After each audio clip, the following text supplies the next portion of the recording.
ফোনটিকে চার্জে লাগানোর পর ঠিক এরকম একটা হলুদ কালারের অপশন শো হচ্ছে। এই অপশনটা হচ্ছে যে ইরোর। হ্যাঁ বন্ধুরা, আমরা অনেকের ফোন চার্জ দিলে এই অপশনটা শো হয়, চার্জ হয় না, একটা ইরো সমস্যা দেয়। সাধারণত স্যামসাং এর দুই ধরনের ফোনে এই সমস্যাটা দেখা দেয়। প্রথমতটা হচ্ছে যে ঠিক এরকম একটা ওয়্যারলেস প্যানেল থাকে, যেমন দেখতে পাচ্ছেন এটার পিছনে একটা প্যানেল রয়েছে। এটা হচ্ছে ওয়্যারলেস চার্জিং এর জন্য। সো এই প্যানেল যে ফোনগুলোর মধ্যে থাকে ওইগুলার চিকিৎসা একরকম, আর যেগুলার প্যানেল নাই ওগুলার চিকিৎসা হচ্ছে আরেক রকম। সো আপনারা যে ফোনগুলোর মধ্যে ওয়্যারলেস প্যানেল থাকে ওই ফোনগুলো আপনি কিভাবে কাজ করবেন আজকের এই ছোট্ট ভিডিওর মাধ্যমে আপনারা দেখতে পারবেন। আর যে ফোনগুলোর মধ্যে ওয়্যারলেস প্যানেল নেই ওই ফোনগুলো কিভাবে কাজ করতে হয় এই নিয়েও আমি ইনশাল্লাহ সামনে ভিডিও নিয়ে আসবো, যদি আপনারা কমেন্ট করে বলেন তাহলে। সর্বপ্রথম আপনাকে ব্যাটারি কানেক্টরটাকে ওয়াশ করতে হবে। এখানে আমরা অলরেডি ওয়াশ করে রেখে দিয়েছি।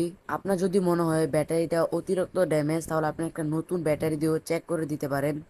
পরবর্তী যে ধাপটা সেটা হচ্ছে আপনার লজিকটাকে আপনারা চেঞ্জ করে দিতে পারেন। চেঞ্জ করতে হবে মূলত, কারণ লজিক থেকে অনেক সমস্যা হতে পারে।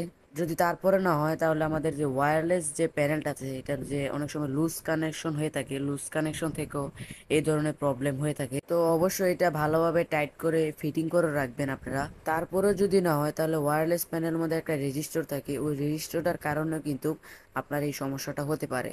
তো এখন আমরা রেজিস্টরের মান কত কিভাবে সেট আপ করবেন স্টেপ বাই স্টেপ এখন আমরা দেখাবো। তো এখন ভিডিওটা একটু মনোযোগ দিয়ে দেখবেন। দেখেন এখানে একটা রেজিস্টর থাকার কথা, কিন্তু এখানে একটা জাম্পার করা হয়েছে। ফোনটা কিন্তু আগেও একবার কাজ করা হয়েছে। ম্যাক্সিমাম যারা মোবাইল রিপেয়ারিং এর কাজ করে তারা ইউটিউবে ফেক ভিডিও দেখে জাম্পার টাম্পার করে মোবাইলটাকে ঠিক করার পুরোপুরি ট্রাই করে। সব ভিডিও কিন্তু সবসময় সলিউশন দেখায় না, তো এটা আমি আপনাদেরকে বলে রাখলাম।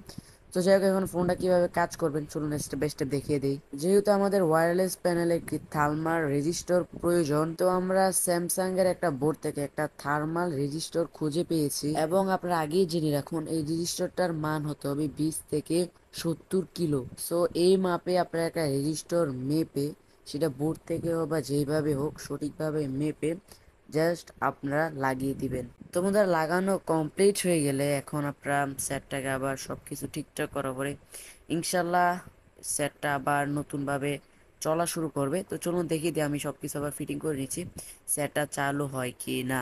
সো আমরা এখন দেখার পালা আমাদের ফোনটা সঠিকভাবে চার্জ হচ্ছে কি না। সো বন্ধুরা, এখানে আপনারা দেখতে পারলে পার্সেন্টেজ শো করছে এখন, মানে কোনো ইরো টিরো কোনো প্রবলেম নেই। ইনশাল্লাহ আমাদের পুরো ফোনটা ওকে হয়ে গেছে। তো বন্ধুরা, এই ছিল আজকের ভিডিও আপনার কাছে কেমন হচ্ছে অবশ্যই আপনারা কমেন্ট করে জানিয়ে দেবেন। নেক্সট এমন ধামাকাদার ভিডিওতে। আল্লাহ হাফেজ।